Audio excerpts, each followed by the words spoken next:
Hi again then guys, and welcome to the very last car review from the most recent batch of vehicles that we got, and of course this is also the last of the Super GT cars in the newly formed Group 2 category. Many of you guys love this car. I of course didn't like it as much when we did the Rivals match. Then yesterday I did a tune for the car, and after retuning it, rejiggling some settings around, I actually like it a lot more.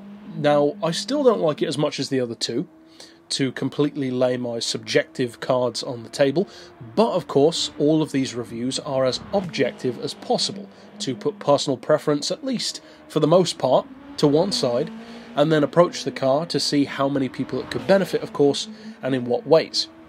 Now with the NSX, as I've touched on a couple of times, of course, the fact that it's mid-engine completely changes its whole handling signature compared to the other two. The other two are front, or technically front mid-engine. They're all rear-wheel drive, of course, but all three cars have incredible potential. They're overwhelmingly fast, excellent for a combination of straight-line power and especially technical cornering ability, and I would say that the NSX really comes into its own on circuits which have a lot of opportunity for high-speed flow through the corners, and this is a perfect example of that here at Bathurst. Now, some of the others, like the GTR or the RCF Lexus, they're really good on tracks like this as well, but I think to some degree the GTR in particular is really at home on very tight technical courses, because it's such a manoeuvrable car, even without all-wheel drive. The Lexus as well, but again, as I mentioned in my breakdown of the RCF, it's kind of a middle ground to some degree between the two. Now this car, it's fantastic when it comes to long sweeping corners, and although I haven't compared all three cars on a circuit which is really conducive to this kind of test that I have in mind, I'm not sure what circuit I'd have in mind actually, but a circuit where it really is about having a lot of turn in, but I'm talking like 150 miles per hour of turn in. So something kind of like high speed ring, but even tighter than that, because, you know, most race cars can get around that track pretty easily, but those kind of circuits where you have really high speed curves, that is where this NSX really comes into its own. Now you've got some corners like that here at Bathurst, there are some on the Nordschleife as well, there are some at tracks like Laguna Seca even, those real high speed curves, which isn't so much a corner, it really is just that, more of a curve. And actually, I've just thought of another example of a track like that, and that is Spa. If they bring Spa back to the game, that is another perfect track to use this NSX on, because it feels so good around those high-speed curves. And to be honest, even before I retuned it, it already felt that way. That was the best raw potential, I think, of this car's handling style and its signature. It's the part of it that, almost regardless of the tuning, it always does very easily. It loves high-speed cornering. Whereas with the other two, they're really good at the low-speed stuff and good at the high-speed, but not necessarily quite as good as this one. Now, as far as spec, it's not quite as strong as the other two. In some ways it's better, but in quite a few ways it's actually not. The power, for instance, is lower than the other two at 603, as is the weight. It's actually worse, it's higher, 1,049 kilos, whereas both the Lexus and the Nissan are, of course, 1,020.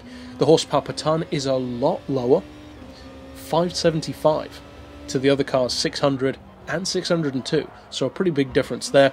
But the one huge advantage that it does have is torque. It's got a lot more, 452 pound-feet, whereas both of the other cars have 434, so a pretty nice difference. Now the engine is once again a 2 litre, of course you're paying 800 grand for it, so I think the great thing about the three cars is that, especially with the NSX compared to either of the other two, because as I've said before, the GTR and the Lexus are fairly similar in some ways, there's kind of something for everyone. Regardless of what kind of driving style you prefer, you'll probably enjoy one of the three.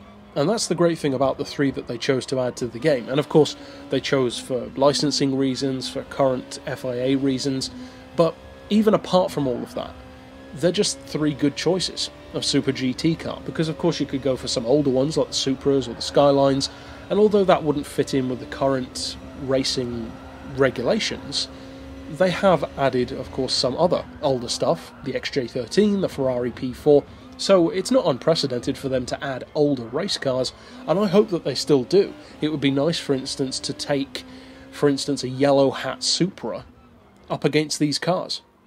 Now, I don't think it would stand much of a chance, but it would be an interesting comparison, if nothing else, to show the kind of advancements which Super GT is making, just like if you compare today's DTM cars to something like a 190e, or even a better example would be against like the 2004 Audi A4 DTM that's in Gran Turismo in the past.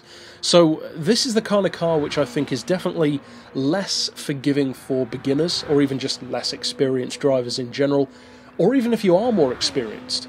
Even someone like me who's been playing since Gran Turismo 2, played most racing games out there, but even I, of course, you can get the tail out, obviously.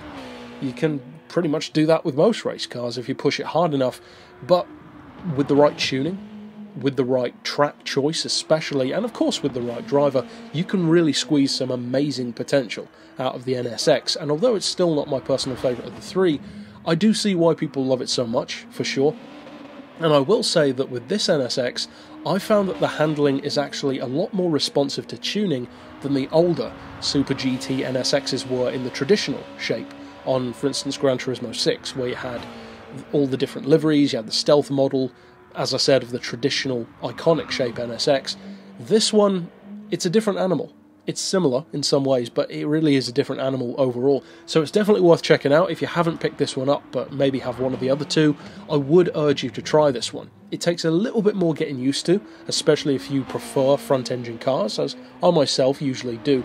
But if you can get into it, it's a very rewarding car, an extremely fast one, and at least according to the comments on this channel, and I'm sure elsewhere as well, many people swear by this car. It's their favourite of the three, and find it to be the fastest of the three. That wasn't the case for me, but I'm sure on the right track, with the right tuning, it probably could be, under some circumstances. So definitely worth a look, and that's it for this pick overall. So that's it for all of the cars that are in the most recent pack, and of course we'll now return until we get the next car, whenever that is, or the next pack, to running through the existing cars in the game.